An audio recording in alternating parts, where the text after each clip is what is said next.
Hey everyone, you're listening to the Rock Channel podcast. This is episode 6. Today we'll talk about the 27 Club, or the elusive mystery of why so many musicians are cut down in their prime. Let's get this shit off.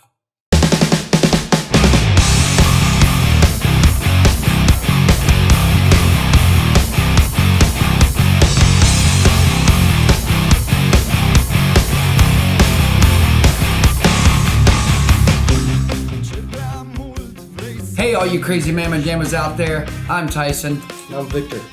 Welcome to the Rock Channel Podcast. If this is your first time listening, then thanks for joining us.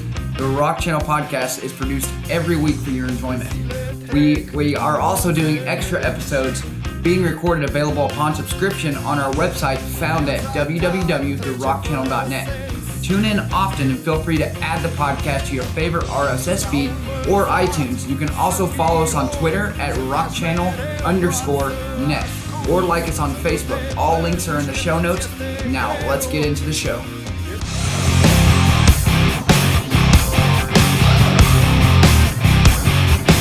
Right guys, just like we start out every show, we're gonna talk about our lead topic right now. And today we're talking about the 27 Club, so why so many musicians are, passing away so young.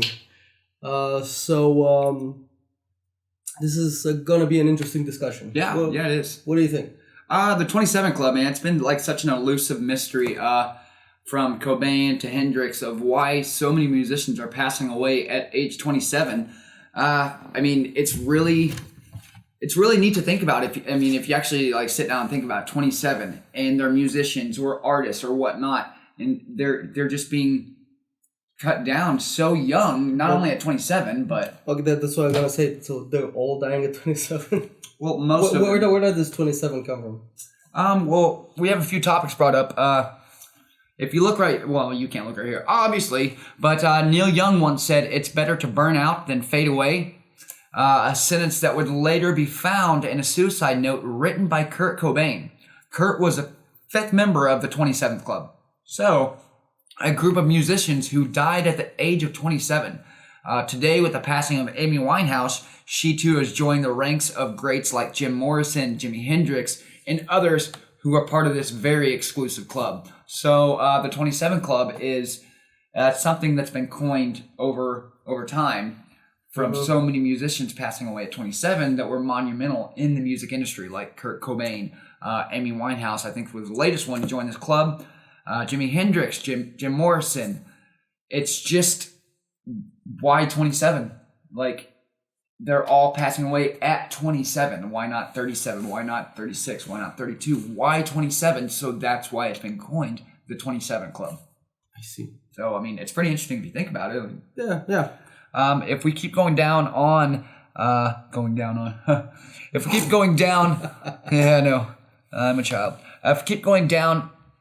on the article here, it says, all right, Jimi Hendrix died in 1970. There was nothing about Jimi Hendrix that didn't stick out, from his flamboyant outfits to his left-handed guitar or the use of amp overdrive. After being turned down by the Rolling Stones, Jimi was introduced to Chas Chandler via Keith Richards' girlfriend. They went on to form the Jimi Hendrix Experience, the rock band that would revolutionize the genre forever. In 1969, he headlined the biggest music festival of all time, Woodstock. Woodstock's amazing. I wish there was Woodstock now. Remember in, I think it was the 90s, Woodstock, they're never going to have another one again because there were so many riots, there was fires, it's just people going crazy. I know. 1 year later, I think that was like the Limp Bizkit days, Korn and everything. 1 year later, Jimi Hendrix was found dead after overdosing on pills and drowning in his own vomit, asphyxiation. So, Jimi Hendrix, he was only famous for a few years. How did he make such a monumental impact on music? Yeah, I also think at that time was not to take anything away from Jimi Hendrix. Yeah. But at that time, I think it was a bit easier to do it because there are not so many. Okay. I think as there are now. Now you have on the entire planet. Yeah. I think there are hundreds of thousands, if not more, bands. Well, also not to take away from Jimi Hendrix. Back then, the talent was a lot different. Don't misconstrue that or email us or anything. The talent vocally is different now. Like there's so much talent that goes into it now and producing and this and that. But then again, we get into autotune and stuff like that. Back then, it was easier to do. I think. No, but also this is something that I read once in an article about Rolling Stone. Rolling Stones the band, not the Rolling Stone. Yeah, the magazine. The magazine. Yeah, so they are still recording the way they did, like in the 70s and whatever. They all get into one room. Yep. And one take. And play the song together. Yep. It's not like now you go into a studio and you record the drums first, and then the guitar, and then the second guitar, and then the third, the fourth, the fifth, and you start layering them on top of each other, and then you come with the voice, a lot of effects, a lot of triggers on top of it, and everything. They're just raw, and this is what also Jimi Hendrix and all of those guys. If you listen to it, the voice is not that great. The guitar has, every once in a while you can hear that it's not perfectly That's what added played. to the character of back then. Yeah, exactly, because it was natural. Yes. It was more. Now everything you can't allow. Like when I listen now to some records, like on drums, on guitar. Yeah. It's everything is perfect on the beat because it's moved. It's produced. So. And now, because a lot more people can do it, and it's not as hard as it used to be, a lot more bands can sound really well. Very true. So then it's a lot harder for you. You can get a band of halfway decent musicians, and you can make them sound freaking amazing. Yes. Auto-tune. So that's why I think not necessarily that there's more talent now, but that you can raise up the talent. Yes. So a mediocre talent person, which in the 70s would have not done anything. Now you can. And now everything is on marketing. It's more corporate. Yeah, social media, this and that. Completely grand point there, Victor. Yeah. Moving on in the 27 Club, Brian Jones of the Rolling Stones died in 1969. Brian Jones was a founder of a little-known band called the Rolling Stones. While on the phone to secure a gig with the venue owner, Brian came up with the name Rolling Stones, by reading it off an album that was laying around. Their music consisted mostly of R&B covers, and it wasn't until Andrew Loog Oldman joined that they began shifting their focus to newer, more original material. I didn't know that they were R&B covers, man, at first. Something you didn't know every day. This transition reduced Jones' role in the band, which was further accelerated with his drug habit and alcohol abuse. He became alienated from the Rolling Stones, and eventually he was no longer a member of the band he helped form. 1 month later, he was found face down in his swimming pool of the 27 Club. So, just moving right along. The next one. Janis Joplin. You want to go ahead and read this one? Okay, fine. So, Janis Joplin. So, Jan's big break came in 1966 when she became the lead vocalist of the psychedelic hippie rock band. Oh, I love that. Psychedelic. Big Brother and the Holding Company. Yeah, man. Yeah. Right on. Psychedelic hippie rock band. That's a mouthful. Just take some mushrooms. So she was renowned for her strong, powerful vocals during a male-dominated rock era. Yes, we just talked about this. Every time we have, there's another stigma right there. Male-dominated, or whatever. Every time we have a topic, it seems that after another topic comes up. We keep coming back to it. It's crazy. Yeah. So it's the 27 Club. So Janis Joplin performed also at Woodstock. Okay. And after having several shots of heroin and being lightly inebriated. Highly. Yeah, highly, yeah. So in the 1970s, she flew to Brazil when she cleaned up her act and remained sober for a while. Okay. Okay. But then she would later return to the US where her drug habits would resurface. So she should have stayed in Brazil. Yeah, I hear you. And ultimately get the better of her as she died from an apparent heroin overdose in October 1970. And that happens so often with heroin addicts. They get clean, and they're clean for, say, a year or so, just an example, and then they fall off the wagon and someone dies or something and gets them all sad and this and screw it, just like someone going to the bottle. Yeah. And they do the same amount Like of you heroin. do. Like I don't do heroin. They do No, the bottle. No. I medicate, man. But basically they do the same amount of heroin as they would have done before when they were doing it hard, but their body has expelled all that, and so their body can't handle the amount of heroin that they generally ingested before, and boom, they overdose and die. That's what generally happens. So Joplin is the next one in the 27 Club. And moving on to the next in the 27 Club, Jim Morrison from The Doors. He died in 1971. Jim Morrison was a poet, a writer, a filmmaker, and of course, the lead singer for the rock band The Doors. Controversy surrounded The Doors when they were asked to perform on the Ed Sullivan Show, fearing that the lyric, "Girl, we couldn't get much higher," was too risque for television. "Girl, we couldn't get much higher" was risque back then. I know. Wow. Okay. Well, just like the Beatles, they had like long hair. Their hair was like up to here. Really? This is not acceptable and whatever. Yeah, But it then was a all big the- ruckus at that time. All the women screaming for him at that time. Yeah. Okay, Ed Sullivan requested that the band modify the sentence to be more TV friendly, to which they agreed. When they played, Jim proceeded with the original wording, which infuriated Ed Sullivan. The Doors had great success in the late 60s, but Jim Morrison started to get out of control. He was consistently drugged or drunk and would oftentimes show up late for live performances. In 1971, he moved to Paris, and a few months later, Jim Morrison was found dead in his apartment. The circumstances surrounding his death are still unclear, as an autopsy was never performed.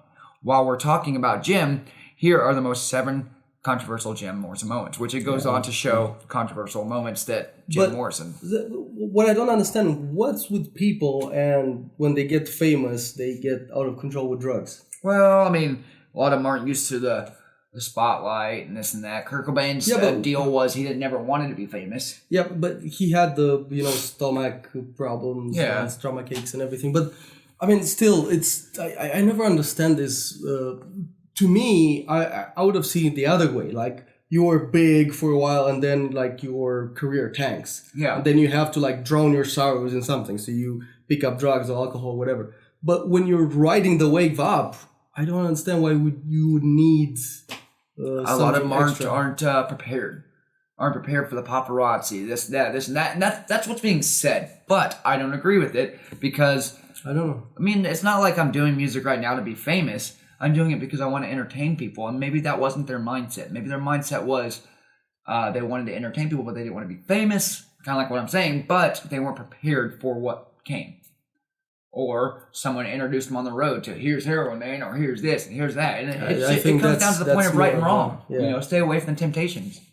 Yeah. That's all it comes down to. You want to read the Kurt Cobain one? Yes, because he's one This of is the most controversial death. Early childhood. Yes. Guy that I really liked. So, I mean, he was quirky.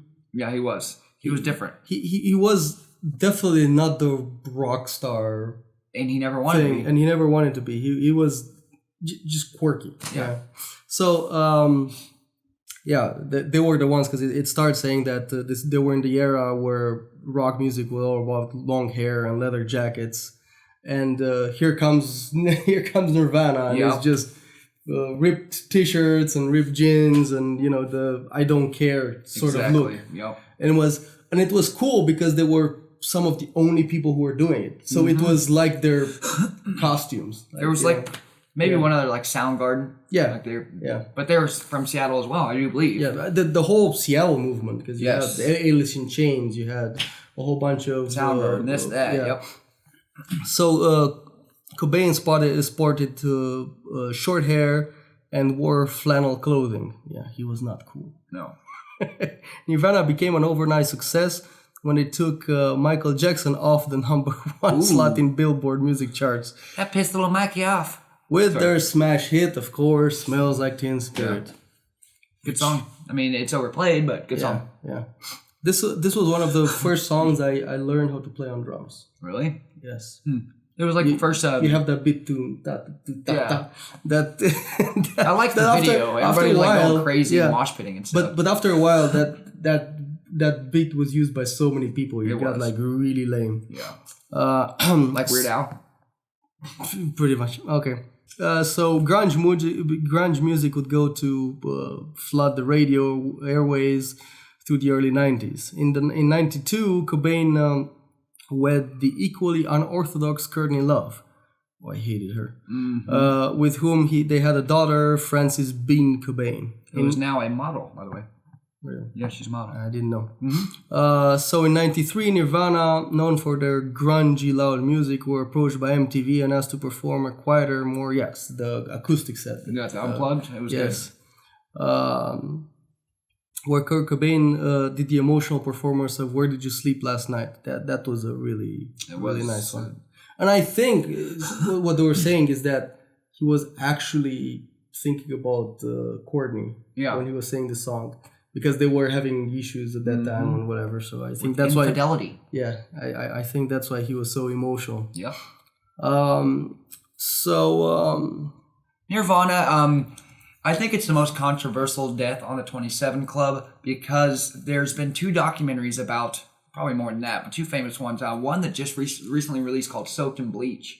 And there was an investigator who Courtney Love hired, and then he started getting suspicious and started setting her up, and he set her up, and she said something about the suicide note, where was it found, and then he asked her later and recorded it, and she said it was under the pillow when it wasn't under the pillow. He found it somewhere else, and this and that, and the way the shotgun fell whenever there's a whole thing about it. You need to watch Soaked in Bleach. It is a fantastic documentary, and it really gets you thinking about maybe it wasn't suicide. So you're thinking up here? It was fantastic, man. Soaked in Bleach. Watch it a little bit. And then there's also another documentary that she puts out where she puts her twist on it. Whatever. So your favorite one now. Oh, yeah. Talking about her. Amy Winehouse. Okay, she died in 2011. Ironically, Amy Winehouse owed much of her popularity to her song Rehab, which contained the lyric, "They tried to make me go to rehab, but I said no, no, no." After struggling with drug addiction, Amy Winehouse finally went against those same words and checked into rehab in 2011. After a short stay, the singer checked herself out of rehab and began a new European tour. She was booed off stage after showing up at her first gig, intoxicated and unable to remember the lyrics to her famous songs. Damn. Her tour was canceled following the incident to give her more time to recover. She was found dead in her London home a few weeks later. There you go. Once again, she went to rehab, got clean, her body was done with the drugs, and then she got booed off stage, went to go do the same amount. What are we learning from this? That she shouldn't go to rehab? No, what we're learning from this is if you're an addict, and you're addicted to a substance, whether it be heroin, alcohol, stuff like that, don't go to rehab and then get out of rehab. And if you fall off the wagon, do the same amount of substance that you did before, because you're going to die immediately. You also have Len Stanley from Alice in Chains. So his problem was that he didn't go into rehab. And his drug problem became worse and worse and worse and worse. His skin and teeth started falling off and whatever. Very true.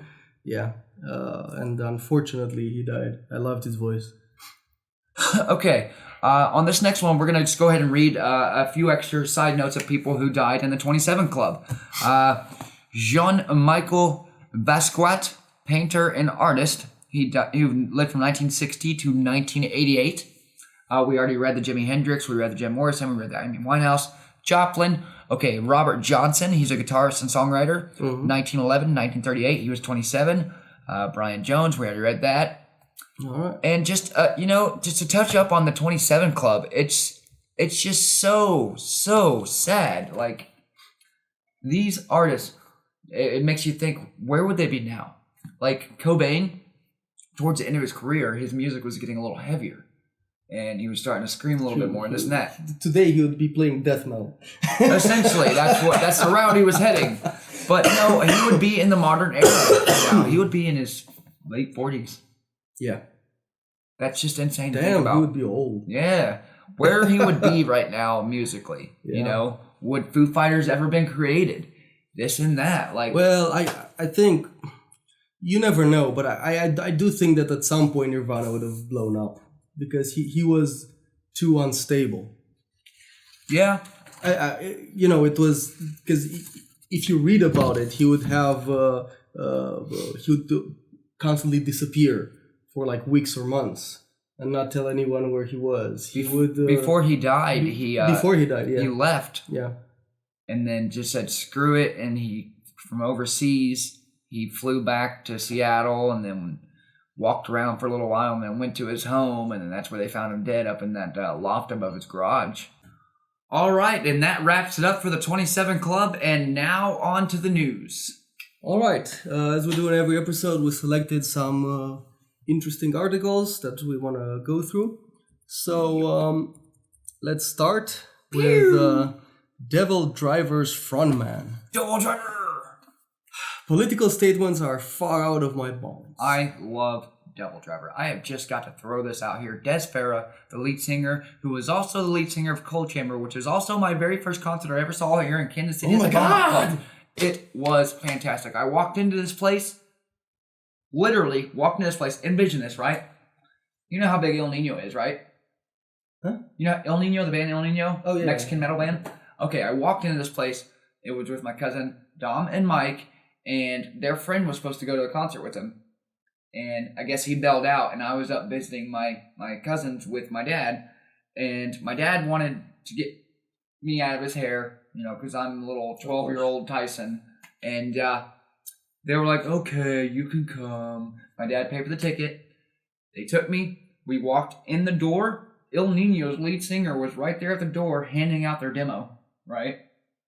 And we walk around the corner into the Beaumont Club, and just the whole place was mosh pitting.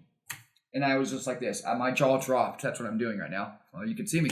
I was like that. My jaw dropped, and we walked in, and Cold Chamber was playing the first song, and my cousin was like, get in there.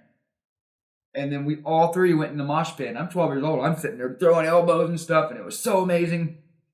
Halfway through Cold Chamber... You guys in your mosh pits. Oh, yeah. Halfway through Cold Chamber, they threw out Jägermeister bottles full of Jaeger into the crowd, and I didn't drink any.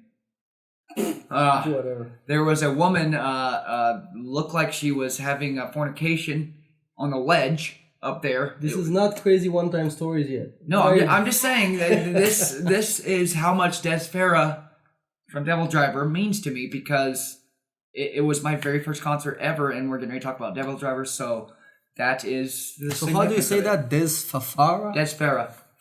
But it says Fafara. I know, but I've always just said Des Farah, and that's how I've heard it said. It's Fafara. So I think the F is silent. So Des Farah. All right, so what does Des Fafara say? Farah. Des Farah. Farah, whatever. So there's not boring for me. You're either built for the road or not. So they're talking about going on the road. And I love the road. I love being on that road, so the routine is actually the good part for me.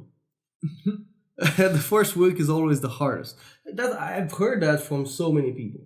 What, the first week of the road's always the hardest? Yeah, it's because you're getting used to a routine. You're getting used to, being on the road. And apparently for every time you go, it's a little bit different. So you got to get back into the rhythm and everything. Swinging things. So a lot of bands are actually saying that the first, 5 or 6 shows or so on the road are the hardest. Huh. And then you go into like autopilot. I would think they'd be the most fun.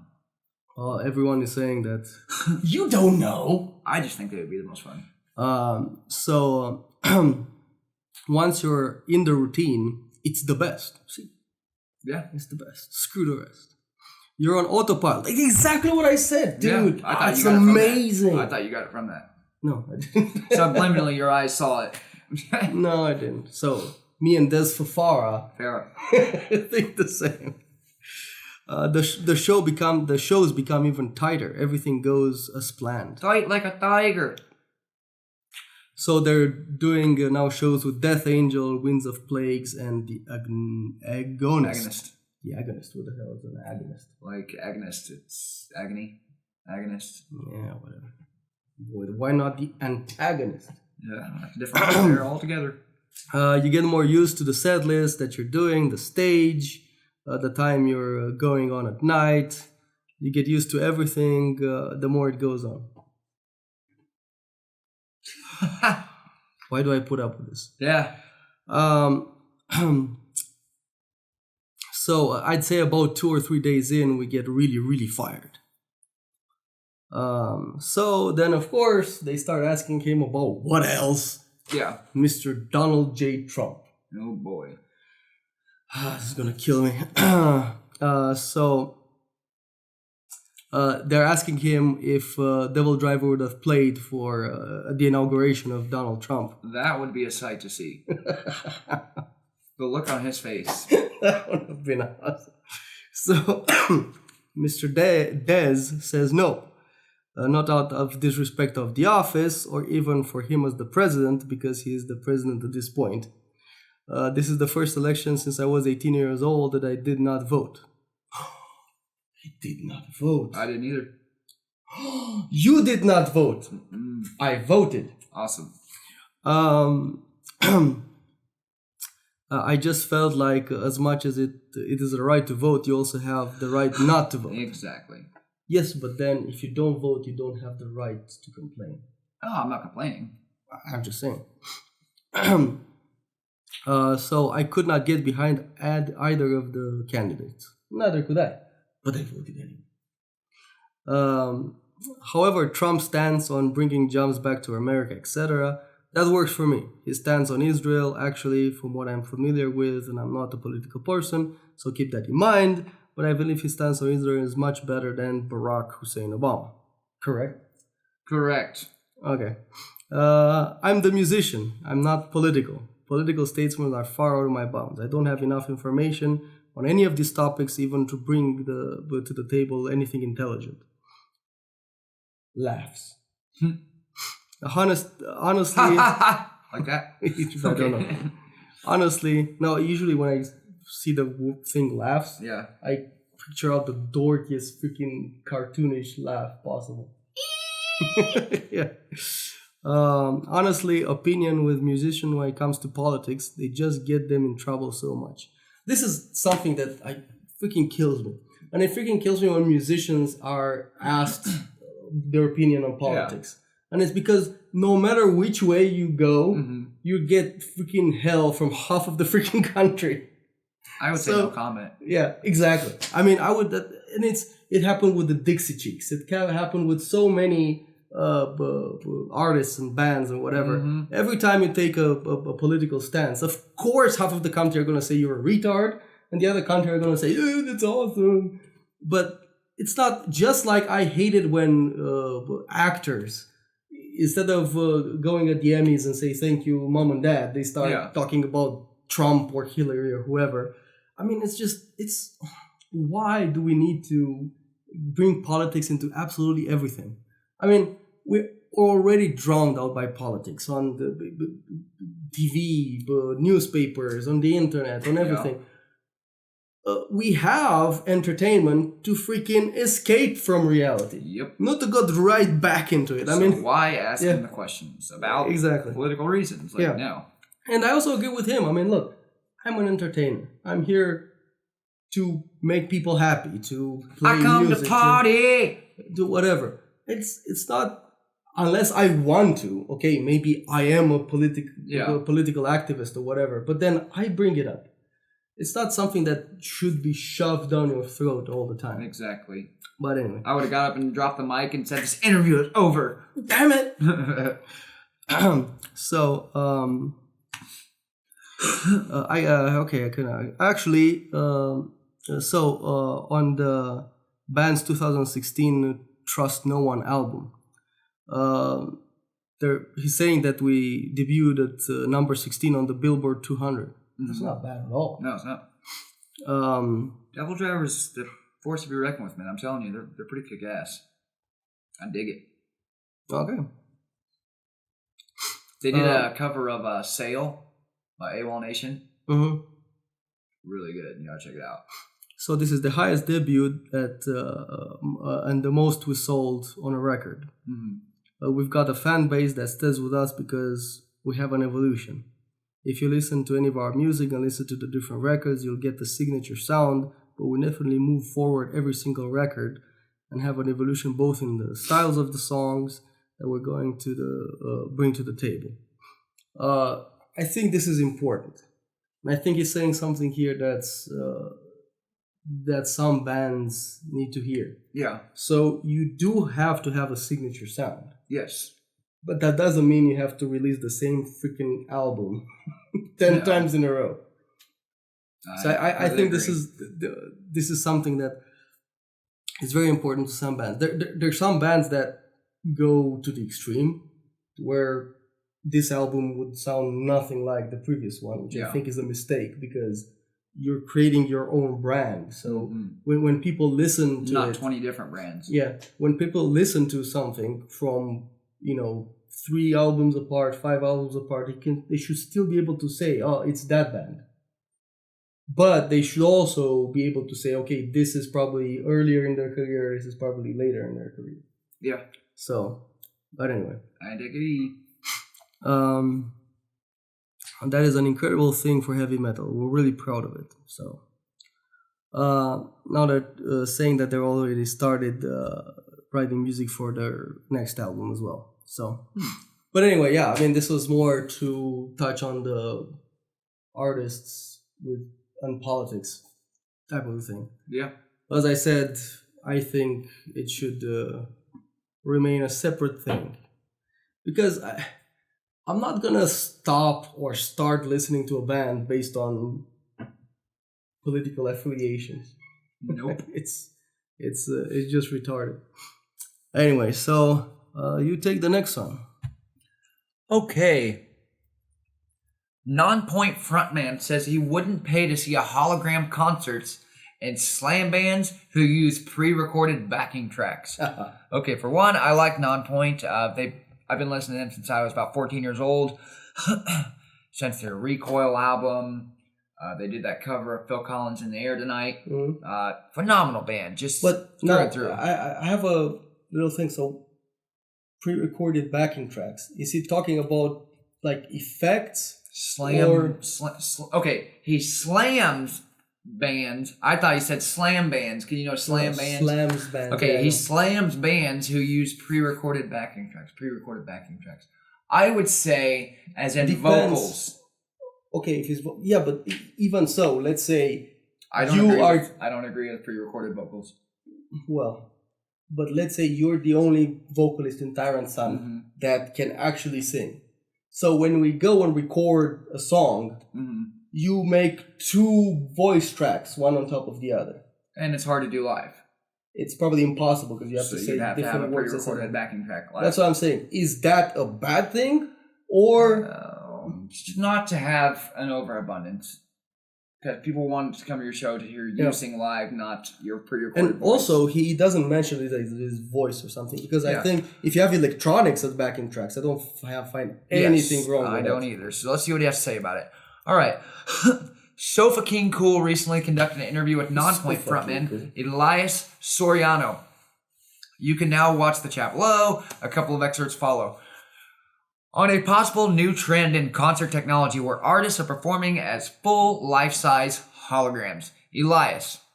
It's kind of like what casinos are doing with live bands. Now they're just putting up 6 and 8 foot tall screens and putting digital and actual video of a band that they just videotape of 50 cover songs and then they just have them playing on a screen so they don't have to pay the band. Yeah, that is shitty. That is shitty. Eventually, that's what you're moving towards. I mean, if that's how my fans want to see me, if they'd rather see me hologrammed, hey, that means I can stay at home with my family. So no cost for a bus, no cost for any of that stuff. I'll just send a truck and a bunch of shit. But, I doubt very seriously that's going to take over. I don't think it's going to get to that point. I don't. I mean, I understand where casinos do that. I understand it. Like, they're there to make money with their gambling, not the money. So you got to think people are playing the machine, and just hearing it in a side note. If they want to look over and see it on the screen, like, I think it's derogatory towards bands that play at casinos, like, on the floors and stuff, because Most of the people are gambling. They're not watching the band, so it pisses me off. It's the same thing with people playing, like bands playing in restaurants. And Yeah, I don't like it. that. Yeah, it's. I mean, I don't know. I'm so. Why I can't. Might as well have their guitar case open and say, put my tip here. What I mean, some musicians do need some way to make money. Yeah. So this is what I mean. It's like, okay, fine, it's not the ideal thing, but hey, if some poor musician can make money because a restaurant pays him to play for people, yeah, why not? This is what I mean. I mean, it's not something like, a professional band would do, but yeah. But hey, it's a way to make money. True.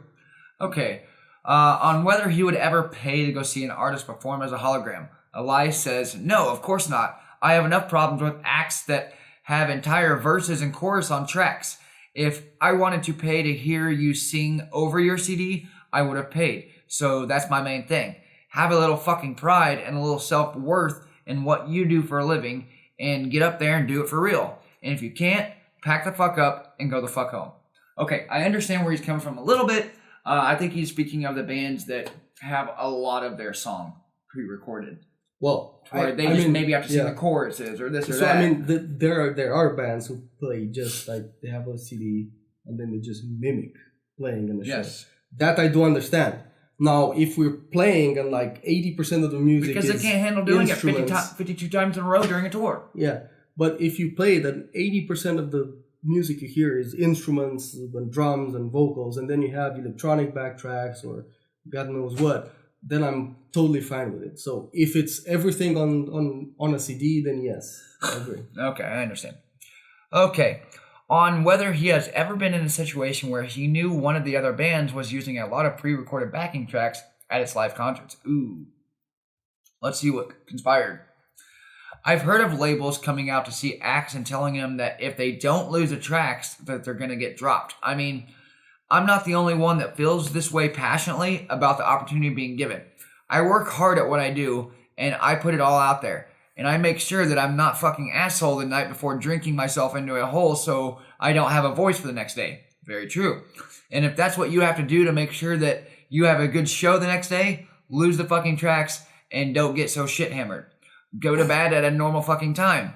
Have a little pride in what you're doing and you'll put on a good show. But if you need all this extra shit to put on a good show, then you're not putting on a good show. Okay, so I understand that. I say don't get into music if you don't think you can go on tour and do it day after day after day after day. You don't know until you actually get to it. Well, then you're gonna flunk out pretty quickly. Yeah. Weed out the shitholes.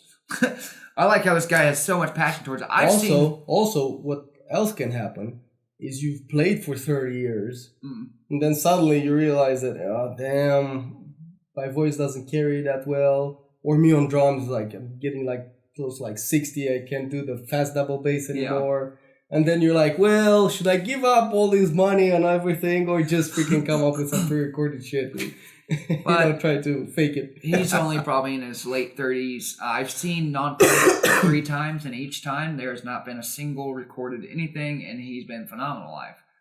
But there's not any electronics in their music. Yeah. So I understand his standpoint. He's strictly against it. So, but I understand mine and yours viewpoint is there can be electronics in a band, and maybe don't write a song that's hard. Like don't write a song that's hard that you can't do live. You know what I'm saying? Well, Dream Theater was really interesting. I have a DVD of the drummer playing some of the songs on one of the albums, and the image keeps cutting in and out. Yeah. And he explains that he couldn't play the whole song from start to finish. That it took a lot of time because their songs are so complex that it takes them a crap load of time until they can actually play. So when they actually record the album, it's like freaking 1 minute chunks that they do, and then they just like splice them together. Oh, wow. And then they have to actually play through them, so then by the time they go on tour, they can actually play the whole song through and through. Well, it does take a lot of time. Like, our first show, that we did as Tyrant Sun, I distinctly remember it. And it was this way with my previous bands too. Like, we played through our set list, and the first show was the hardest. It really was. But now we're like in our 4th or 5th show, like something like that. Yeah. It's gotten a lot easier live. And that just comes with repetition. So just like this guy, Elias from Nonpoint, saying, know your craft. You know, if you know your shit, and if you take care of your voice, if you take care of not getting shit hammered the night before, then you'll put on a good show. Stop bitching about this and stop. Okay, I understand someone who doesn't go out and get hammered and stuff and has to have backing tracks because the song's too hard or all these electronics and stuff. But then I don't understand you getting completely hammered and on drugs and this and that. And so that being the reason you have to have backing tracks. Just like what he's saying. Okay, I've heard tracks go down and hearing the audience just watching new upcoming bands and new fans of the genre watching a band thinking that they're perfect and hearing this perfection that isn't who or what they are. And watching those same people come off stage and then go straight into the dressing room and do 4 lines of fucking blow and drink a bottle of fucking Jack and stay up till 10 o'clock the next morning. If that's what you want to do, man, that's what you want to do. But I'm not going to pretend like that's what I'm going to do or I'm cool with that, because honestly I'm not. A couple of extra guitar tracks, maybe some backup vocals, like we just said, because your boys aren't the greatest singers and you lay down all the harmonies on the record and you're in a band like Disturbed who has the crew and the fucking venue to do it. Ooh, like, so he just said it's okay to have that. Okay. he gives us permission, so we're fine. A totally different story. I get it. They have a lot more production. They do a lot more on their records that people expect when they go to a show. But when it comes to singing, that motherfucker, speaking of David Germain, sings. He sings his shit. And when it's tough, he sounds like it's a little tough, and he's done it a couple of shows in a row. And that I respect. When you're taking your show to another level and have the means to do it, but when you're a brand new fucking band playing in front of 200 goddamn people, and you, your guitar players, your bass player, and drummer and singer can't get up there and just do it on your own, that's not a good thing. You should be able to perform and do it. Like the Alter Bridge guys. They do it for real. And a couple of things that they may do, I don't even know if they do have tracks, but I can tell Miles Kennedy is up there singing. I can tell that Mark Tremonti is playing. It's a big difference. That's what you should be doing, because that's what rock bands are all about. If not, be a fucking hip hop act. Put your CD up there, sing over the top of it. Yeah, but hip hop artists sing as well. Get the fuck out of here. Okay. No, that's another story there. If not, practice. Get together with your boys, gain a little bit of chemistry, set your bar high. That will survive you, because people are going to start catching on eventually. If you do not have a good live set. No, if you don't have a good live set, people, okay. Here is a big example. Crossfade. They were huge. They were a fad for a while. That Cold song. I seen them live after that. I thought the album was great because I bought the CD. I went and saw them live. Worst fucking thing I've ever seen in my life. Dude couldn't hold a note. He had backing tracks and he was still fucking the shit up. Like, seriously, it was bad. Very fucking bad. And guess what? About a year later, I didn't hear a fucking thing from them again. And they are no longer. I mean, I think they're maybe still touring in, like, small, little, tiny venues, but they're no more. And it just goes to show you, if you don't have a good live set and you can't do your craft, then you're not going to go anywhere. People caught on. You know? Word of mouth travel. Listen to this, kids. Crossfade, you suck. Learn. All right, and that wraps up the Nonpoint story with Elias, highly believe, and no fucking backing tracks, and Crossfade, you suck. Next. All right, let's go to some European crap. Exactly. So, In Flames guitarist on bassist Peter Iwer's exit. He was just done with this life. Done with this? Does that mean he died? Dun, dun, dun. No, with the freaking rock star life. This rock star life. I gotcha. Could have been a better way to word that. So, In Flames guitarist Bjorn Gelot. Bjorn Gelot. Gelot. Says that bassist Peter Ivers left the band at the end of last year because he was done with the touring lifestyle. See, exactly I guess what you say was like, yeah. oh, this is so amazing. He's like, nah. I guess he couldn't take that first week. Huh? That's it.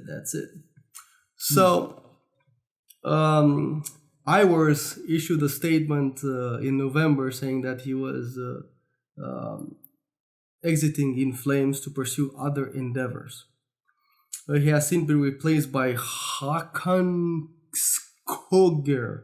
Man, these freaking Hakan Skoger. These names. Yeah. The Nordic people. Why can't they put like Jim? There's also like stuff with umlaut and with weird symbols or whatever. Who made his live debut with In Flames on the recent European tour with Avenged Sevenfold and Disturbed. So In Flames is playing with Disturbed and Avenged Sevenfold. So when asked why he chose to depart In Flames after almost 20 years with the band, damn, this band is freaking old. That's a long time. Jalot said he's always been a very busy man, and I think he was just done with his life.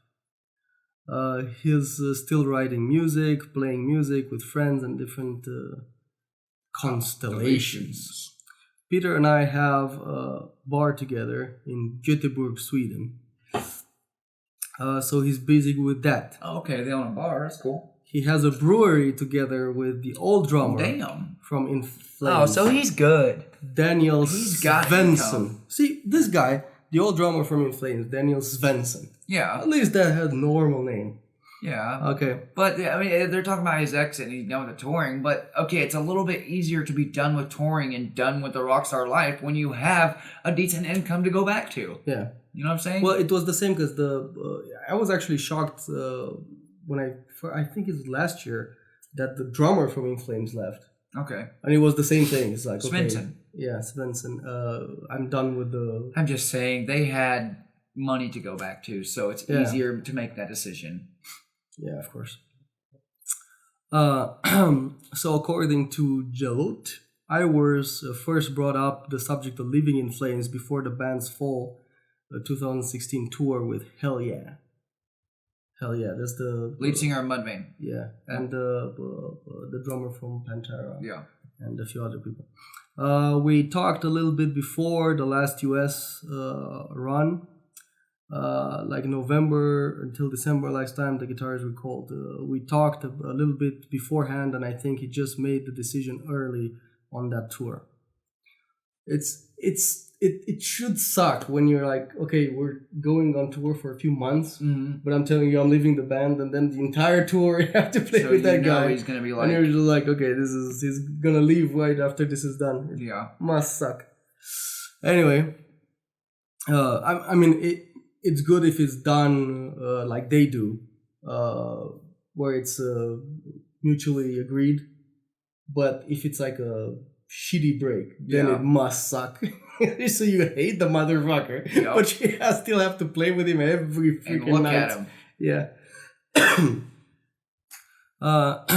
So we're not 18 anymore, he added. There's different priorities for different people, and that's just how it works. So Svensson said that he's leaving because he has a family now and he wants to spend more time with the kids and whatever.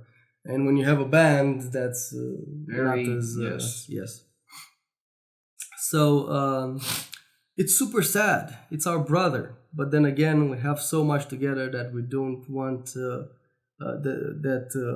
we do what I will talk and meet him all the time anyway. So, I mean, they're all friends and they're all living in the same place. So, you know, it's still... But you know what I found is... with one of my previous bands in Romania, we had the same thing. It's like, okay, we're not gonna have this band anymore, but we're still friends. We're in the same city or whatever.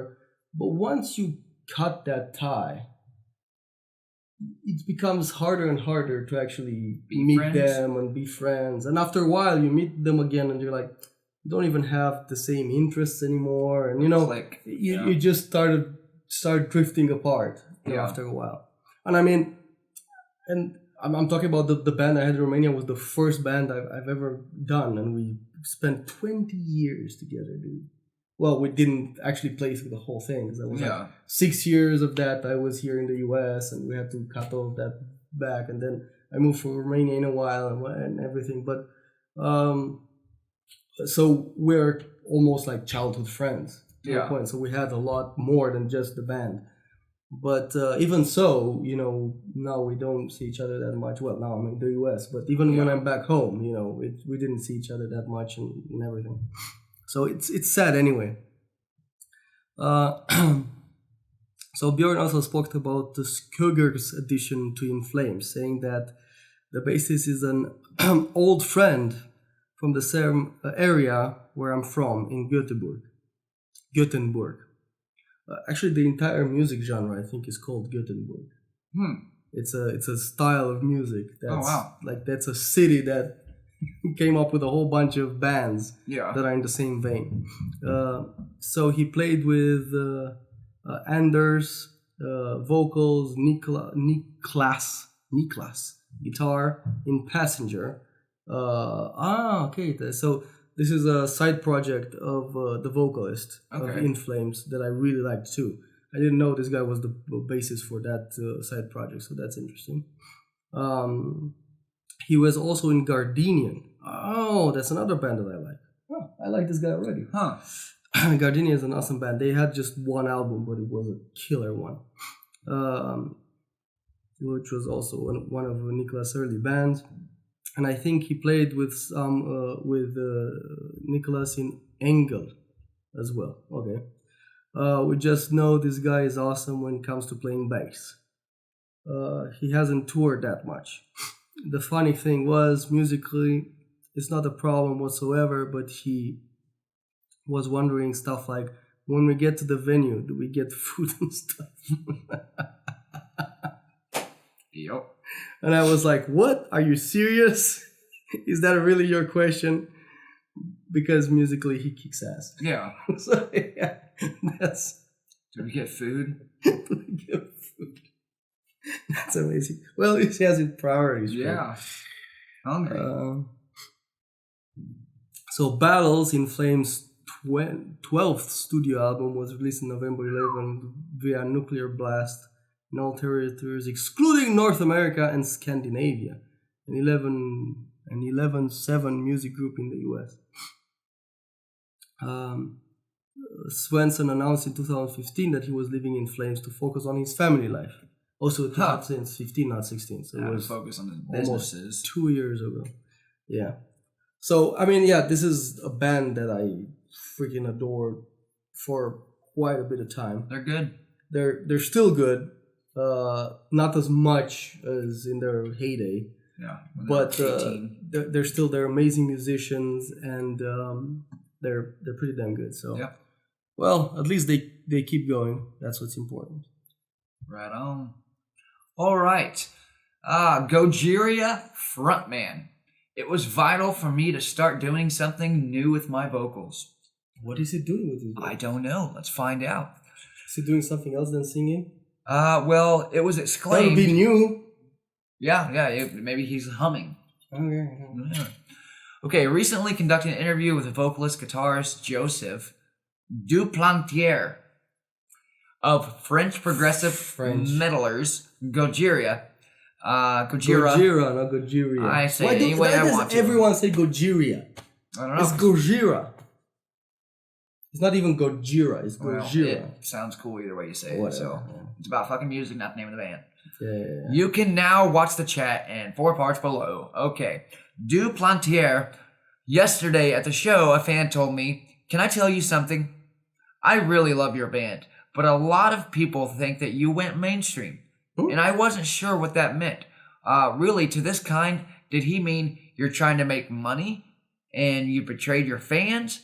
Or the music that you do organically is closer to a mainstream vibe? But I told him, I'm sorry for your friends that they're losing us like that, but we're just being ourselves and doing our thing. And it happens to attract more people, which is good for us. I don't think it's like they're mainstream. No, I don't think they are either. I mean, they're going on a lot more mainstream tours. Yeah, now. true. Yeah, Like they're going on tour with I think it's Disturbed. Mm-hmm. And Gojira is going to be at Rockfest this year. Mm-hmm. Yeah. Cool. So, Cool. On his vocal evolution, Duplantier, for the last 10 years, I feel there's something growing in me. Aliens. Oh no. Chase Ripley, get it Burster. out! That's way when we did The Way of All Flesh in 2008, 3 albums ago. I tried some things with the vocals that were going in the direction and then gave up on that. Aborted it. I'm like, no, it feels weird. But I still wanted to try, and it was interesting to try it. So I was kind of doing researches, with my vocals and Gojira's music. And then on the album after that album, La Enfant Sauvage, 2012, Sauvage. there was a few things there. There was a song, Born in Winter, where I sing. And it's not something that I can redo live because it's such a low note. And it's very quiet too. So it's a bit challenging to amplify that kind of song. And then, that's so weird. We just talk about a topic about not singing live, right? And why don't, if you're going to sing something or make something, you should be able to do it live. He's not doing it live. He says he can't do it live. Okay, that's it. Gojira sucks. Okay. Anyway, and then on It's Very Quiet and challenging to amplify that kind of song. And then on Magma 2016, it was time for me to really embrace that because I needed that. If I didn't start singing, I would probably quit doing what I do because it wouldn't be interesting anymore. So it was kind of vital for me to start doing something new with my vocals. I still like to scream. Sometimes there's a song and I'm like, I'm going to sing on that. It's like this amazing melody, and then I think about all our fans. They're going to be so disappointed. And then I'm like, no, don't think about them. Just think about what you're... Don't think about them. Screw just them. think about what you're doing here and try to be honest with yourself. And then I go for it. And very surprising things happen. But sometimes I just start screaming my ass off in a different way than before, too. So it's more high-pitched or whatever. And that's interesting, too. So I really honestly don't know what's going to happen on the next record. We will see. So I think every band deserves an evolution. Okay, Gojira, they screamed a lot. There is nothing wrong with them singing a few songs. Absolutely nothing wrong with that. I really hate purists. Well, if their fans really love them... I hate people that just say, I'm going to go listen to this narrow band of music and everything that's outside sucks. Why? If their bands really were fans of them, then they would completely embrace and understand him wanting to sing a few songs. Yeah. Because it's so hard on your vocals to scream and scream and scream. It really is. So if he's wanting to, if it's how he feels he should sing, then let him sing. You would love it either way if you're a true fan. Yeah. Sorry. It's exactly what happened to Paradise Lost. Paradise Lost was a lot heavier edge. Yeah. And then at some point they decided, well, let's do some pretty songs too. Yeah. And everyone's like, oh, that's it, you suck. And I love those pretty songs as well. I mean, it's still them. It's still, I don't know. So I'm totally behind, trying to do something absolutely. Different. And by the way, Gojira's drummer. Hella good, huh? Props, man. Awesome. All right. On Gojira's musical approach. Duplantier, we want to create songs that are... I say however the hell I want to. Duplantier. C'est French. Duplantier, I like it that way. Mon ami. Duplantier is how I'm going to fucking say it. Plantier. Just like Adam Gantier. Duplantier. Yeah. We want to create songs that are heavy, that are violent in a certain way without being really violent, but more powerful. Somehow we are obsessed by recreating the storm or the heaviness of a mountain or a wave crashing with sound. It's kind of what we want to do. Artistically, we have that fantasy, that thing, that quest. Almost it's funny. We want to create something powerful and mean. But with the years, we're taking off layers of, we want to sound like that band, but we don't want to be that band. But we don't want to, wait a second, just play the music we want to hear, and that's what's happening today. So, I mean... What about tomorrow? Yeah, what about tomorrow, dude? We don't have rules. We don't want to belong to a certain genre or a certain musical community. We just want to be ourselves as much as possible and have fun and create something that we think is powerful. And it doesn't necessarily mean keep doing what you're doing when you're 16 or you've got to sound like Death or a Morbid Angel. We're just trying to be ourselves. The only rule that we have is not to betray ourselves, and I think we're doing that. Victor, I think this one is yours. Take it away! Yes, Mr. Steven Tyler. Tyler. I love this guy. You know this guy? I love this guy. He looks like a lady. Get it? Yeah, with a lady with a mustache. Dude looks like a lady. All right. So, Steven Tyler's supercar raises 800,000 K for charity. My lifetime of funds. Well, you don't have a supercar. See, that's the problem. Get a supercar. Yes. A rare sports car from the personal collection. So collections, they have more. Yep. Of a He has Steven an underground Tyler garage where it's raised each car that he wants to drive per day like a vending machine, and it goes, here's your car, Steven Tyler. Has been auctioned, raising $800,000 for his Janie's Fund, a philanthropic partnership with Youth Villages. What's Youth Villages? I do not know. Maybe it'll say. Tyler and his Car for a Cause were one of the biggest draws at the auction by Barrett Jackson, the world's greatest collector car auction at the Westwood in Scottsdale, Arizona. The black 2012 Hennessy Venom GT. Oh wow, never heard of it. Was only one of the only 12 produced. That's why you don't know. So you're not one of the 12 people. I guess. Play better music, and then maybe you'll have one of the 12. Maybe. Was one of the only 12 produced, the convertible version of the fastest street legal car. Are they street illegal cars? Street legal car. Fastest street legal car. Yeah. What are street illegal cars? Ones that have like a shit ton of NOS or. The fuck is a NOS? NOS. You don't know what NOS is?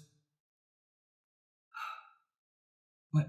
What's a NOS? NOS. It's not a NOS. It's just NOS. It's nitrous.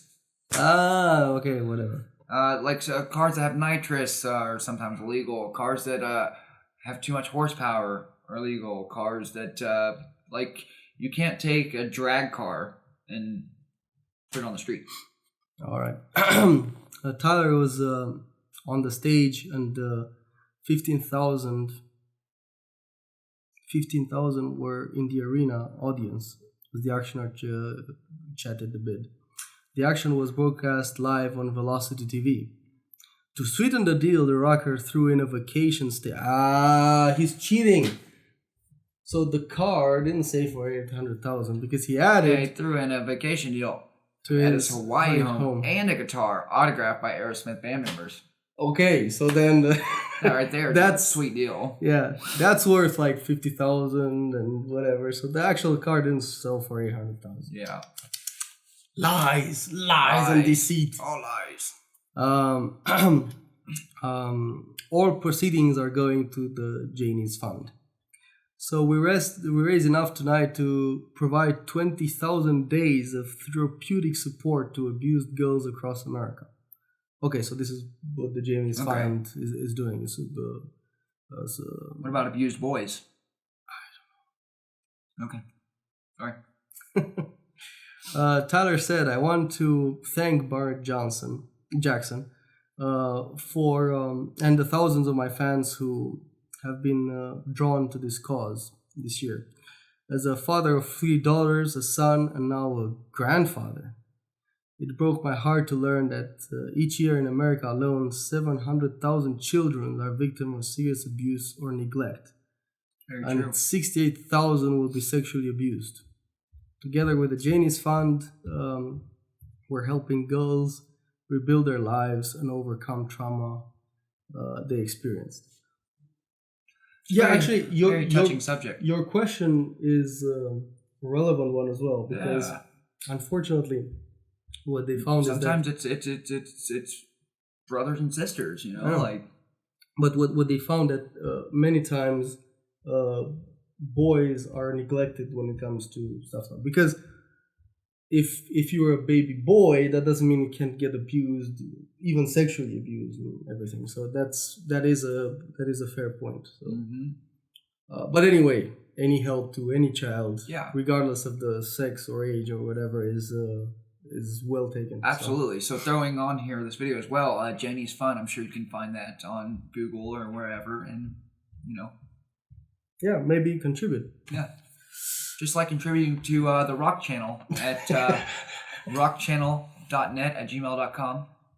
No, what's our website? www.therockchannel.net. Yes, and it will be up and running soon to have a contribution. All right, so what more? Youth Village's CEO Patrick Lawler joined Tyler on stage as the car sold. Everyone knows Steven as a rock star, but we know him as one of the most caring and compassionate people. A leading child advocate committed to helping girls who have suffered abuse, Lowell said. 1 in 5 girls report abuse before their 18th birthday. I disagree with that statistics, but anyway, that's for another. Yeah. And we think the actual incidents of abuse are much higher. Stigberg is giving his big voice to girls who have lost theirs. All right. So, yeah, I mean, that's pretty much the gist of it. Yeah. Steven Tyler, it's just basically showing that I don't think rock music gets of the rap it should, just like what happened with the Metallica thing and Lady Gaga at the Grammys. Like, rock music and metal was completely disrespected. And, you have rockers like this who just donated $800,000 to an abusive girls fund. So, rockers are out there and they do have hearts just like any other person. So, yeah. All right. That wraps it up for today's news on the Rock Channel. Now on to a very intriguing interview with Full Metal Z.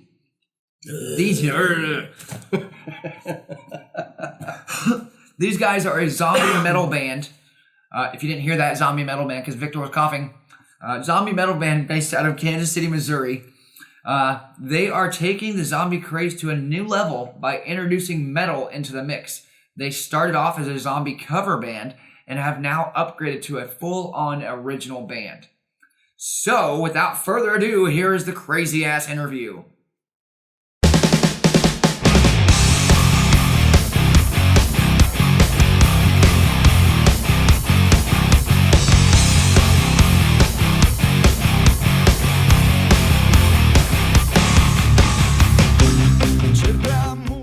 Hey, how's it going? This is the Rock Channel, and we are here with Full Metal.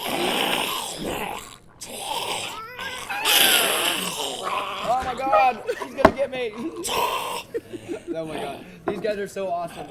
We are doing an interview with them, and we are gonna ask you a few questions. Hopefully you can put together cognitive words and speak in full sentences. Okay, how did the band form? Is this our translator? We have a Romanian translator. There you go. Actually, this is the founder. Well, okay, so Founder, state your name, so this sir. I'm Casey Corpse. Casey Court, is that your real name? No, Okay. that's not my real I was gonna name. say, holy shit. My name is Casey. Okay. Casey Corpse. This is Dylan. Dylan Z. We worked at a haunted house. Basically, this band started out of Halloween Haunt. Started as zombies. It started as zombies. Worlds of Fun. 2 years ago, worked at Zombie High. Met this mother. Can we cuss on that? Yeah, dude. We met this motherfucker Hell yeah. right here. He was a supervisor said at the Zombie word. High. Worlds of Fun. And You're the supervisor, so you can hook it up with a job? Yes, I can get yeah. you employed. So basically we were zombies, and inside the house they were piping in a bunch of badass music from the 80s. Yeah. Megadeth, Judas Priest, Like Iron as the Maiden, people were going Metallica. through it? Yes. Yes. It's That's great. awesome. Come next year. Yep. Come next year. It's got to an hell of a Halloween Haunt. soundtrack. Yeah, in it's our- beautiful. in our It's beautiful. Like Zombie going high through school. it, you're rocking out to like That's it. In Zombie High School. You Yeah. basically just described. Describe. Yes, we played that cover. So that describes how we started. So he would come through as a supervisor to my room, and then we'd busting out Megadeth, and we'd fucking headbang. Be wailing. It was beautiful. So after the season was over, I wasn't done being a zombie. And I said, hey, Yeah, dude. let's make a zombie band. Can you play an instrument? He goes, I'll sing if you put together a band. Well, I mean, like the zombie craze, is far from dead. Talk to him Get about it zombies. dead. No, As- zombies it's far are from not undead. dead. They're It's not far done to from death. Undead. So I mean, capitalizing on that is fucking smart. Capitalism. Yes. Cheers. So very awesome. So Use a that's big how we word started. sometime. Yeah, so I put together a band, found some very talented musicians, and it's amazing the network that we've been able to provide with Dylan and his wide range of network, and because he is the zombie king of Kansas City.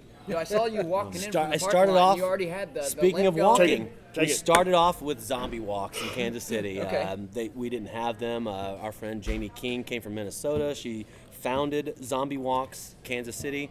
Biannually, we like to wander the Crossroads District and the Plaza. Okay. And about 500 strong, dressed as zombies, No shit. So raising it's money like for a hunger. Flash dance, except. Well, for it's zombies. actually more like a cancer walk, Okay. where we have a hunger drive with zombies. In the middle of it, you guys should flash dance Thriller. We've actually done that. We've actually done a Really? flash mob in a bar where we I'm got calling together. it flash dance. It's flash mob. Sorry. Flash mob.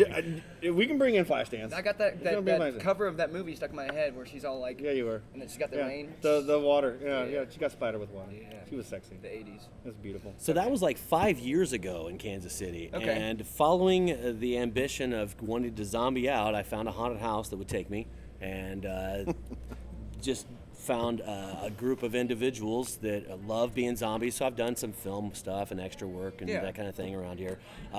Like he said, Zombie King of Kansas City. Anything zombie related, I'm doing it. And in fact, our guitarist happened to be zombie walking with me several true. years ago. There's a photo of us, like I'm just shambling along, and he's got a guitar, and now he's in our band. Right, 4 years later. And Did you miraculously we're realize in it at the band. time? No, not at all. I mean, that's Wow. what's even more remarkable So it's is a that small, tight-knit it community. showed up on one of my threads, like a little memory note, and I was yeah. like, "Whoa, that's Brian." Through your Brains. Brains. That's awesome. Victor? Yeah. Yes. What are your musical influences? Oh shit! I mean, I kind of covered that earlier. Oh.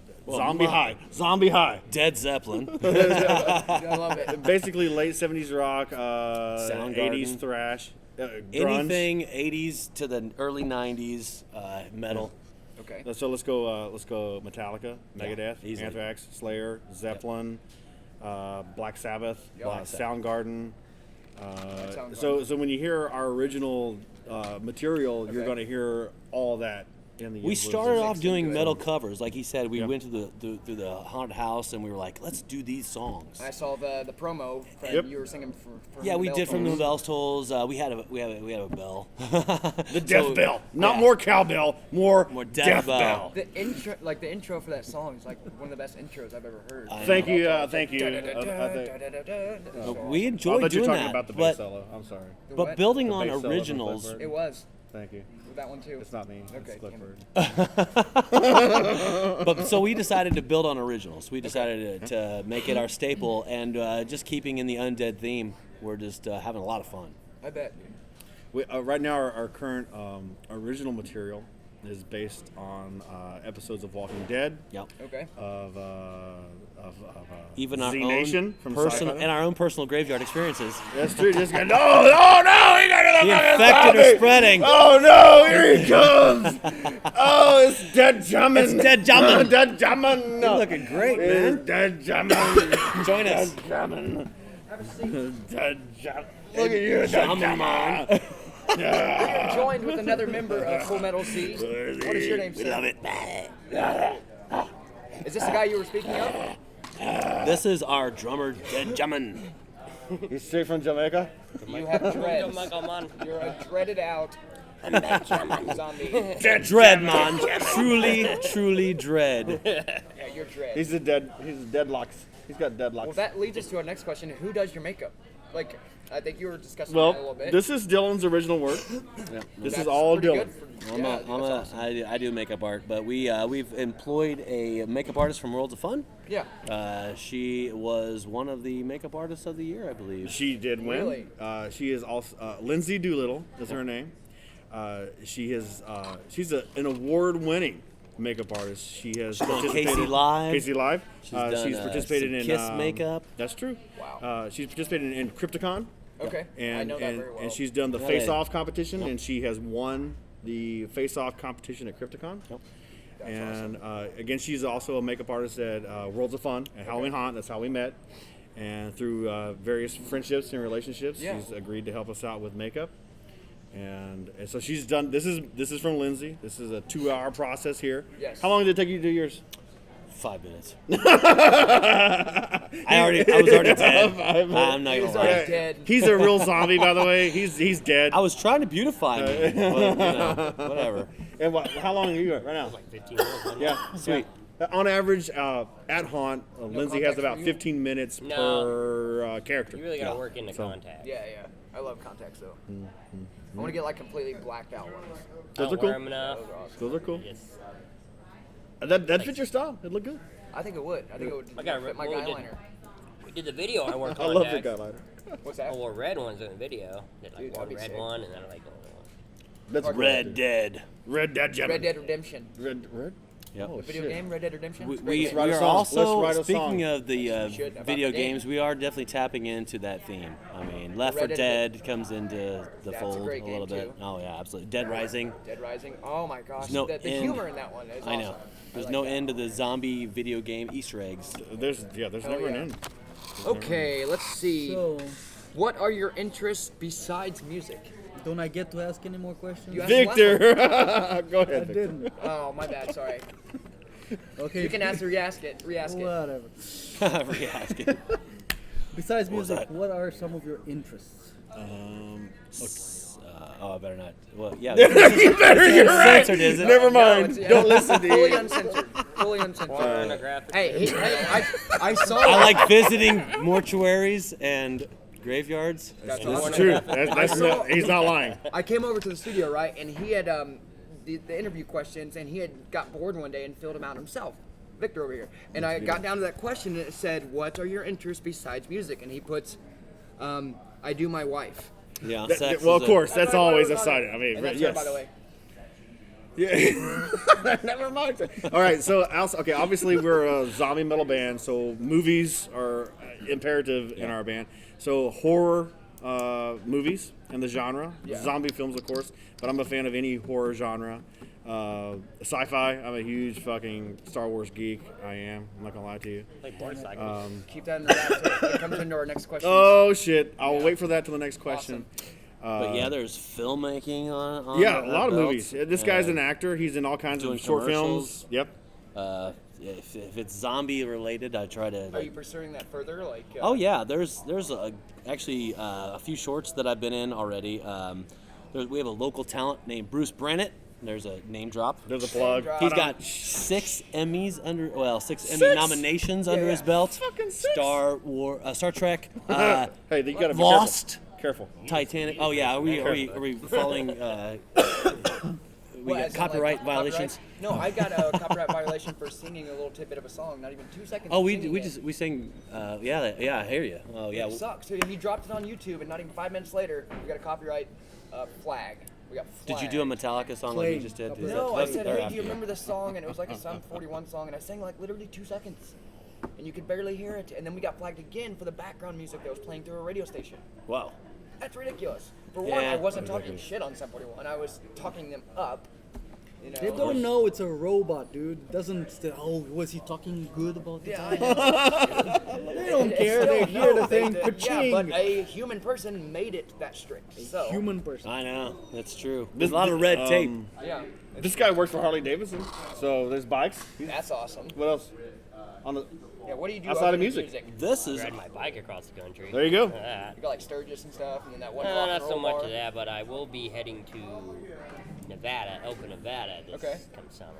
That's pretty badass. What's there? Back. Sorry, I'm... Absolutely nothing. No, I was raised in Aliens? Nevada. Okay. Believe it or not, I grew up playing music in a brothel. That's a sci-fi question. In a brothel? What's next? You keep violating Do the explain. order Is here. this a bunny ranch? No. Okay. Although I haven't been. Oh, you've been there. You been to the bunny ranch? You have. You have. I've been? Yeah. I ain't been to the bunny ranch. No one ever admits it. I would have remembered. I don't remember No, that, sir. I was raised in a small town of Yeah. Nevada, and they had A whorehouse. with my friends. Basically, yes. Basically, yeah. But with my friends to play music, and the new kid moved to town, and he Yeah. was really fucking good at guitar. We're like, oh my god, it's like first, we're kids. Yeah. First time we saw somebody play like Metallica solos and like did them all perfect and shit. Yeah. We're like, you're in our band. Yeah. And well, his mom bought the brothel or whorehouse Yeah. outside of town. And then my dad didn't like the fact that we were smoking in his garage. He would.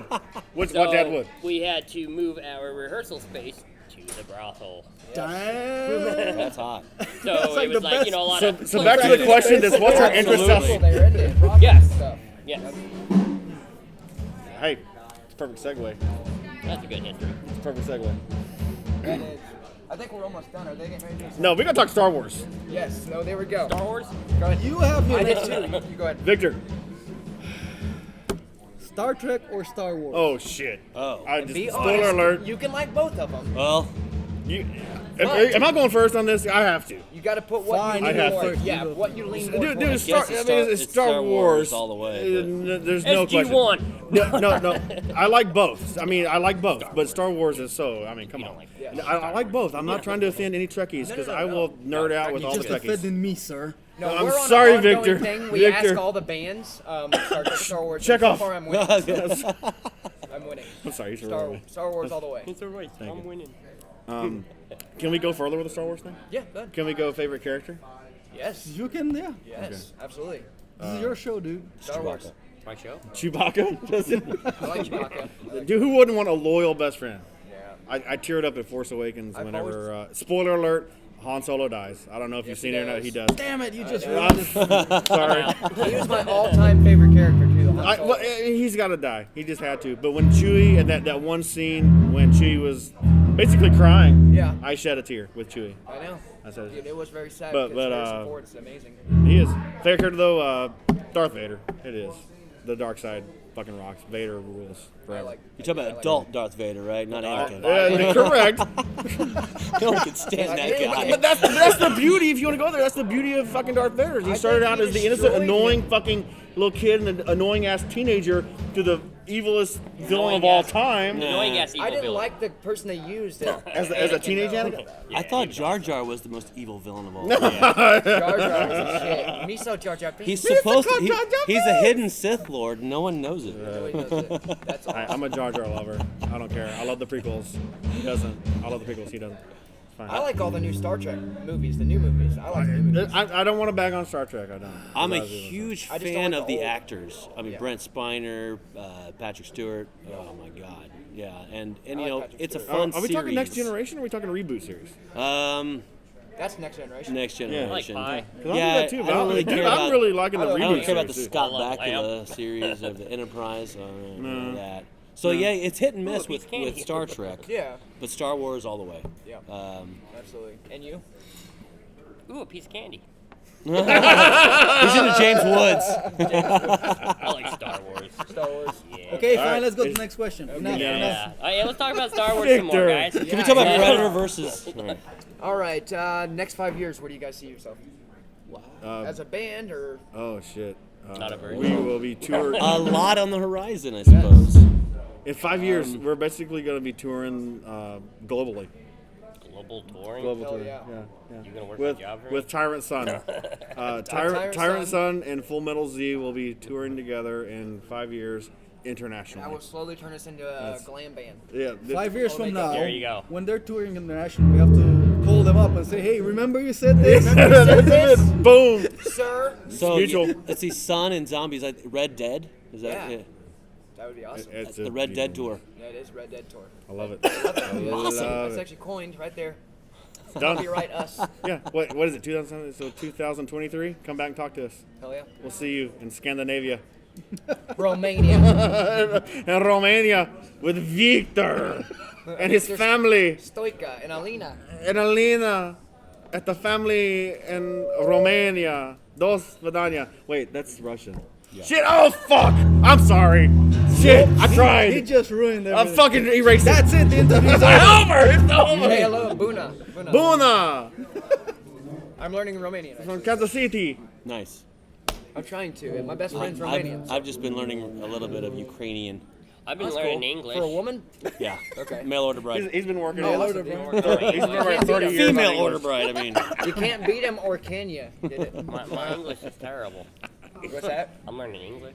He's still working on it. That's awesome. Terrible. He's a drummer. Dude. Okay, crazy one-time story. Fast. Cut and go. I drank a lot of beer in Las Vegas. I was only back to Arizona, and I had diarrhea, and I shit in the desert. This is definitely going in the blooper reel. Blooper reel. Okay. Next. I've got nothing after that. it's not me. All right. What is your crazy one-time story, sir? Oh Dylan. God. Zombie burlesque in Vegas, Dude, that's It's awesome. always Vegas. and Like a convention. Like it was like. it was an actual show. They unrelated to my ex. Yeah. Oh shit, we gotta go Name there. drop. I got a phone number from a stripper, a Yeah. real stripper. Like she took her skin off. At the zombie burlesque. That's awesome. And that's when I found my love of Wait, corpses. those are called strippers. They are real strippers. She had a vegetable peeler, Yeah. and she skinned herself. You didn't tell me this. It's hot. You didn't tell me this. That's She fun. skinned me later. She exfoliated? She Does exfoliated? she get hanged by hooks and stuff too? No, that would be What's that called? a Canadian thing. Yeah, that's the Canadian thing. Suspension, that's Suspension. something. Yeah, Yes. suspension. I think it's the called suspension. the Indian ceremony. No, I've there's, always been you're right. intrigued by There's that. a name for Raising. that. There's a name for that. Suspension, it's Necrophilia. No. No, we got Grave Digger. We have a song about that. Grave Diggler. God. Now I'm thinking about wheelbarrows and corpses. It's true. Long story there. That's a very long story. All Very right. long And your crazy one-time story, sir. It's okay. You can be rated R. Yeah, tell it. It has to do with weed, I can guarantee you that right now. No? Right, guys, we're wrapping it up here. We're the Rock Channel, Victor and Tyson. Thanks, guys. It was amazing. Very amazing. Dylan, it's a pleasure. Yeah, don't bite me. Ah! There you go. Oh my God, you got me.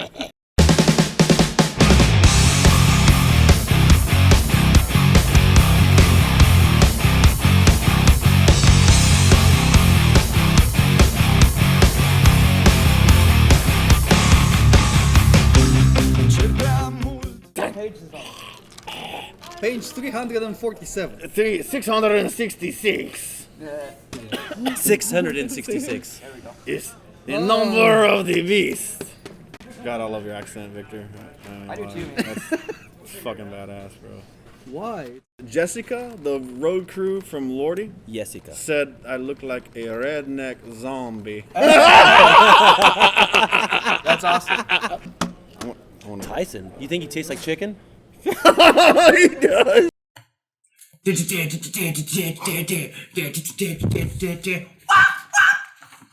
Alright.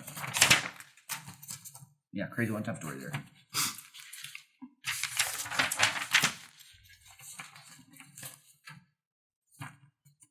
That email us at therockchannel.net.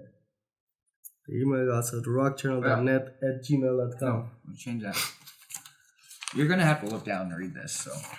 I put them up there. You're gonna be looking at the screen too. I know! Let me read it first once. You can read it there. Your No! anger. You need help, sir. Whatever. Not from you.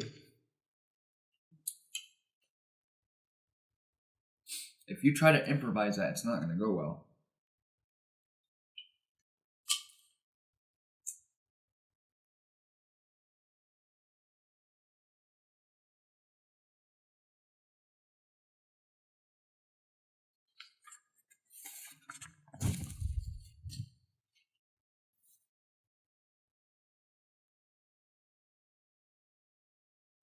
All right.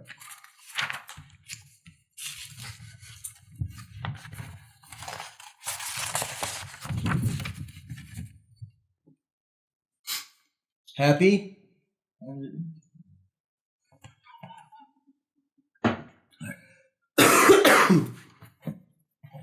Damn it. How can you do that? Do what? It's same as coughing. No. Yeah, I'm just clearing my throat. Coughing is. Yes, and I'm just doing it in a different way. It's clearing my throat. Same as coughing. I just don't like coughing. I don't like the act of coughing, so I just go clears my throat. But it doesn't. It does when you have a cough. You didn't have a cough right there, so it didn't clear your throat.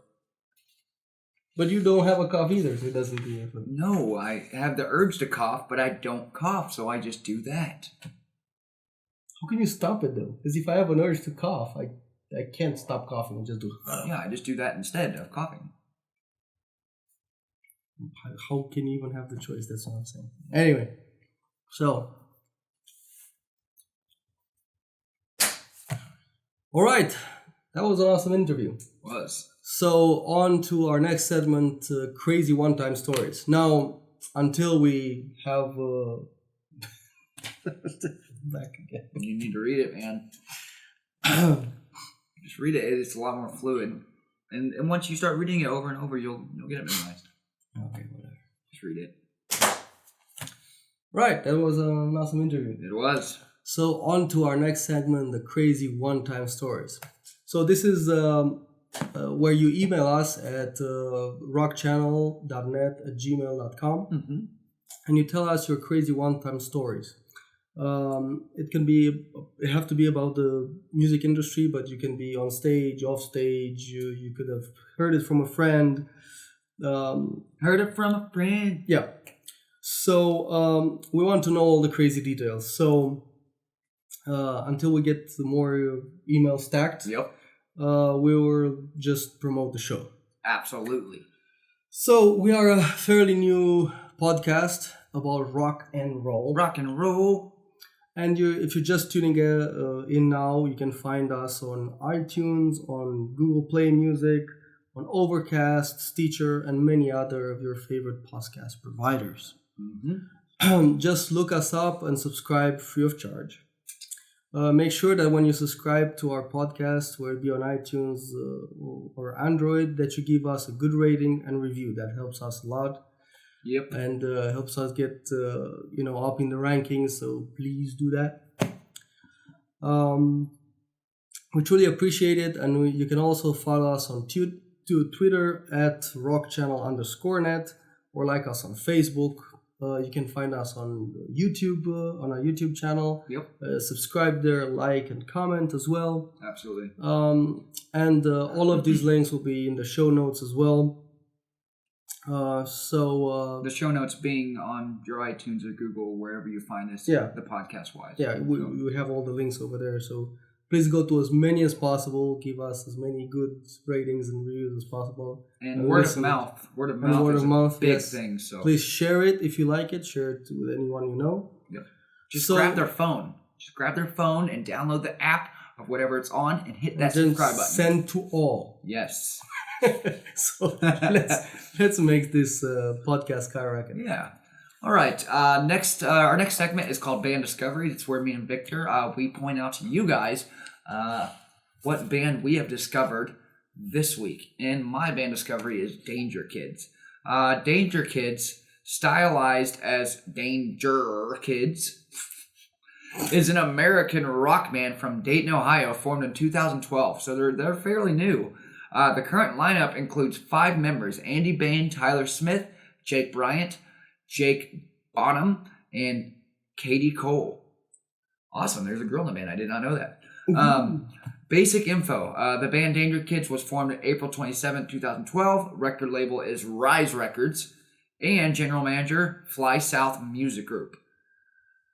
Okay, for any info at flysouthmusic.com or contact info the website at www.wearedangerkids.com. Their albums are Collapse, which was out in 2013 with the singles Countdown, Hostage, and We're All in Danger, and Blacklist, which just dropped 2017 with the singles Kill Everything and Blacklist and Inside Out. I really love this band. If you like Linkin Park or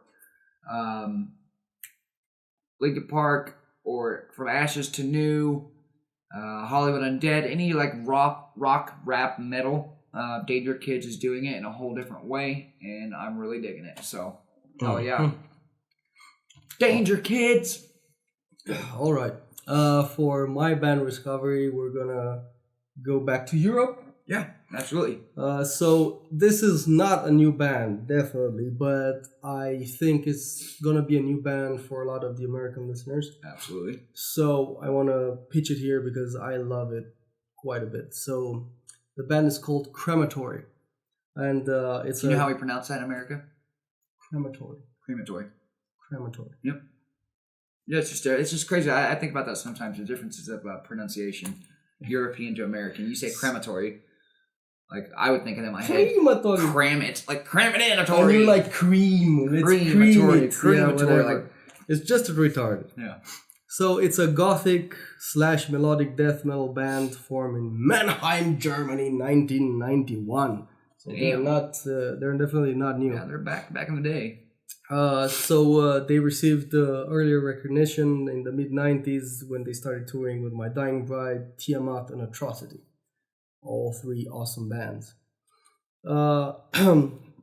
So they began as more of a traditional death metal outfit. Yeah. But then later on, which is what I actually enjoyed, is they added quite a bit of an industrial influence in there.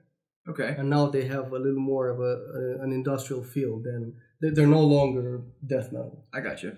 They're like industrial metal now. And last year I was quite sad because they had like a growling vocalist and a nice voice singing vocalist. Yeah. And their nice voice singing vocalist left, and he was awesome. So now it's just growling? So no, it's not growling. What they did is they brought a whole bunch of guest vocalists. Okay. So every song has the growling voice plus a guest vocalist for That's smart, but how do they do it on tour? They have all those people playing with them, yeah. They're quite a big band, so they can afford it. Gotcha. But what's interesting now is that because of that, they changed a little bit. The clean voice is not so modern sounding, so industrial sounding anymore, but it's more of a heavy metal, old school heavy metal voice. Yeah. Usually the vocalists that they get on there are more of a heavy metal vocalist. Yeah. But it's a really interesting mix between an industrial, music background with a heavy metal voice and the growling as well. So okay. I think it adds an interesting dimension to it. Yeah. But I have to say, I really loved the previous vocalist. I was a little bit sad, but you were partial to him. Yeah, but with all of that saying, their last album, which doesn't feature that guy, I think is their best. Their best. It was the 2016 Monument is called, and I think that's still their best one yet. So. Awesome. So yeah, check them out. Crematory. They're from Germany. Germany. I was looking on here. They received heavy rotation on MTV Germany. I was not aware that there was an MTV. That's Germany. There was an MTV Romania. No, I know. I'm just saying, being in America, I thought it was just MTV America. I know you Americans think that you only have American stuff. Well, that's some of that is true. Just like people were asking me, do they have roads in Romania? Now that's dumb. That's the dumbest thing I've ever heard. But yet you think MTV is just in the US. No, I thought MTV was broadcast over there, but the same format over here. You know what I'm saying? No. I thought it was just the same MTV, except over there, and it was just subtitled dubbed. No, but because you have to take into account differences. You don't listen to as much Beyonce in Europe as you do here in the US. Beyonce, period. Yes, but that's what I mean. They had to do different MTVs because you have to play Rammstein in Germany. Well, Rammstein wouldn't be so big in the US. That's funny. So, all right. Well, guys, I've got to say that was a pretty kick-ass episode with the interview with Full Metal Z, with our topic of the 27 Club. stay tuned for next week and our next crazy ass adventure on the Rock Channel. So, peace out.